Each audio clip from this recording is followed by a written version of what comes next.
বিয়েতে উকিল বাপ রাখার বিধান কি? অপশন ক সুন্নত, খ মাকরু, গ জাহেজ, গ হারাম। হারাম। হারাম। হারাম। কি বলেন, এত মানুষ আমার বিয়েতে উকিল বাপ রাখে, এগুলা সামাজিক কিন্তু বেদি। আপনি বলতেছেন হারাম। সামাজিক বেদি।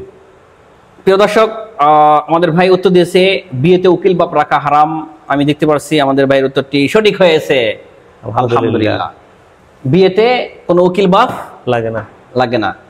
তো বিয়েতে লাগে নিজের বাপ অথবা নিজের ভাই ব্রাদার অথবা নিজের বন্ধু বান্ধব, ঠিক আছে না ইনশাআল্লাহ? এরা উপস্থিত না থাকলে চাচা, বড় ভাই, এরকম কেউ করবে গার্ডিয়ান। তো আমরা বিয়েতে যদি কেউ উকিল বাপ রাখে এবং কনে যদি তার সাথে সাক্ষাৎ করে তাহলে হারাম। হারাম, ঠিক আছে, হারাম। তো বিয়েতে উকিল বাপ রাখার বিয়ের শর্ত না, রাখার কোনো প্রয়োজন নেই। বিয়েতে রাখতে হবে সাক্ষী। হ্যাঁ, বিয়েতে রাখতে হবে কি?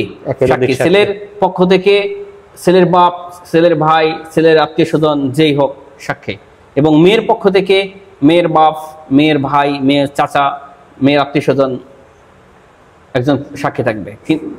এতটুকুই। জি, ঠিক আছে।